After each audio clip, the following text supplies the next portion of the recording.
Hello दोस्तों, स्वागत है आपका अपने चैनल देसी मांगा मैनिया में। तो आ गए हैं हम आपके लिए द किंग ऑफ हिल का 35वां एपिसोड लेकर। और अगर आपने इसका पिछला एपिसोड मिस किया है तो उसका लिंक आपको कमेंट सेक्शन में मिल जाएगा। तो चलिए शुरू करते हैं इस वीडियो को। जैसा कि आपने पिछले एपिसोड में देखा था, कांग तेसु सेओल किम और एन्यूबी को ऑब्जर्व कर रहा होता है और उनको उनकी कमियां गिनवाने लगता है।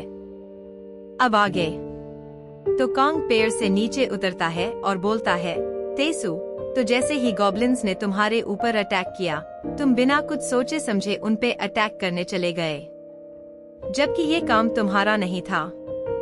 तुम्हें हीलर और मैजिक टाइप हंटर को डिफेंड करना होता है और उन पे अटैक कर रहे मॉन्स्टर को मारना होता है।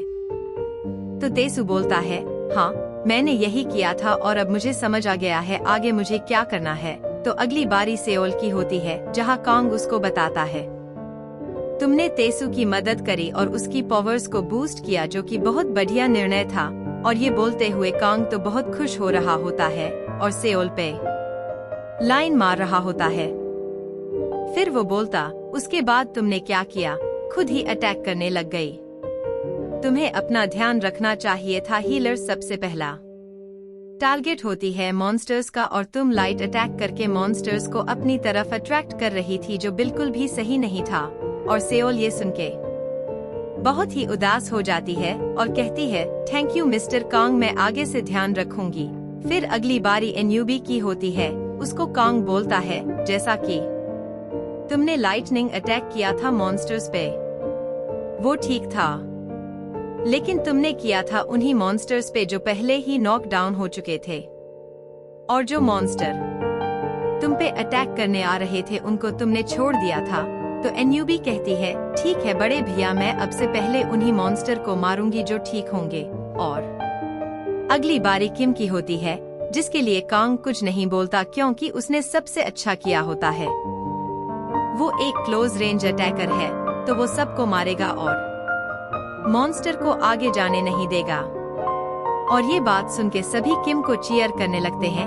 और वही कांग सोच रहा होता है, कहीं इसने भी तो मेरी तरह हेल में ट्रेनिंग नहीं की जो ये इतना पावरफुल है, और इसलिए शायद लोग इसको जीनियस बोलते हैं। पर लेकिन ये अभी इतना भी अच्छा प्लेयर नहीं, इसको अभी और एक्सपीरियंस की जरूरत है। और तभी सभी एक साथ बोलते हैं, बड़े भैया हम आगे से ध्यान रखेंगे। इसमें सेओल को काउंट मत करना, उसने नहीं बोला बड़े भैया। और कांग बोलता है, तो चलो आगे चलते हैं हंटिंग पे। तो आगे जाकर अब की बार सभी कांग की बताई हुई बातों को ध्यान में रखते हुए ही अटैक करते हैं। तेसु मॉन्स्टर्स को ब्लॉक कर रहा होता है और सेओल उसकी पावर्स को बूस्ट कर रही होती है, और वहीं एन्यूबी उन्हीं मॉन्स्टर्स पे लाइटनिंग अटैक कर रही होती है जो उनकी तरफ आ रहे होते हैं। और किम तो पलक झपकते ही मॉन्स्टर के हाथ पैर काट दे रहा था, और कुछ ही मिनट्स में वो सभी मॉन्स्टर्स को मार देते हैं। और फिर सभी लाइन लगा के खड़े हो जाते हैं कांग के आगे। अब बताओ हमने कैसा किया। तो कांग बोलता है, पहले से बहुत बेटर था, लेकिन कोऑर्डिनेशन की कमी थी जो टाइम के साथ आ जाएगी। फिर कांग सोचता है, अगर यही ग्रोथ रेट रही तो ये लोग जल्दी ही सी रैंक के गेट्स को भी क्लियर करने लग जाएंगे। और तभी कांग को कुछ महसूस होता है कि एक बहुत पावरफुल मॉन्स्टर उनकी तरफ आ रहा है, और एक डेमन वुल्फ उन पे अटैक कर देता है। और एक बात बता दूं कि ये भी एक हेल का मॉन्स्टर ही है।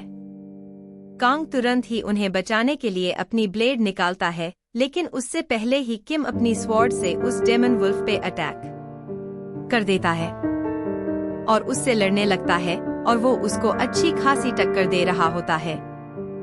अपनी स्वॉर्ड को चार्ज करके वुल्फ पे अटैक करता है और वुल्फ पे बहुत सारे कट्स लगा देता है। और कांग ये देखकर बहुत शॉक होता है कि ये जिसकी अभी अभी सेकंड अवेकनिंग हुई है, वो कैसे एक हेल मॉन्स्टर से लड़ पा रहा है। ये इम्पॉसिबल है, कुछ तो गड़बड़ है। और इतने में ही उस वुल्फ ने किम पे अपने क्लॉ से अटैक कर दिया होता है, जिससे किम इंजर्ड हो जाता है। और कांग ये देखकर तुरंत ही उसके आगे आके खड़ा हो जाता है। और अपनी अथॉरिटी ऑफ डिवाइन पावर नाम की स्किल का यूज करते हुए अपनी बॉडी को बहुत स्ट्रॉन्ग बना लेता है और फिर उस वुल्फ पे एक पंच अटैक करता है, जिससे वो वुल्फ एक ही अटैक में मर जाता है, जिसे देखकर सभी शॉक हो जाते हैं। कॉन्ग किम को पकड़ लेता है और तेसु बोलता है कि ये है मेरे बड़े भैया की पावर, इस जैसे मॉन्स्टर को एक ही अटैक में हरा दिया। और सेओल एनयूबी तेसु किम की तरफ भागे आते हैं उसको बचाने, हील करने। तो मिस सेओल किम को हील करती है और फिर कॉन्ग किम से बोलता है मैं तुम्हारी मदद करता हूँ। और कॉन्ग अपनी ऑब्जर्वेशन वाली स्किल का यूज करता है किम पे, कहीं ये कुछ छुपा तो नहीं रहा। और उसको पता लगता है कि इसके पास डेमोनिक एनर्जी तो नहीं, लेकिन उसके पास कोई डेमोनिक एनर्जी नहीं होती। और जैसे ही कॉन्ग के आगे किम की स्टेटस विंडो आती है वो शॉक हो जाता है, क्योंकि उसकी जो रैंक होती है वो 1 नहीं S होती है और वो मार्शल गॉड का डिसेंडेंट है। पर लेकिन वो अभी उन पावर्स को यूज नहीं कर सकता। तो कॉन्ग सोचता है ये तो वही है जिसकी किस्मत में लिखा है ये इस दुनिया का रक्षक बनेगा, और ये तो एक मेन हीरो की तरह है। और इसी के साथ हमारा ये एपिसोड खत्म होता है। अगले एपिसोड में आपको देखने को मिलेगा कॉन्ग किम के ऊपर अपनी एक सील लगा देगा। वो सील कौन सी होगी और कॉन्ग ऐसा क्यों करेगा, ये जानने के लिए वेट करें नेक्स्ट एपिसोड का। और कमेंट करके जरूर बताना कि ये एपिसोड आपको कैसा लगा। लाइक, शेयर और सब्सक्राइब करना हमारे चैनल को, ताकि हम आपके लिए ऐसी ही और भी अच्छी सीरीज लाते रहें। मिलते हैं अब नेक्स्ट एपिसोड में, तब तक के लिए बाय बाय, टेक केयर।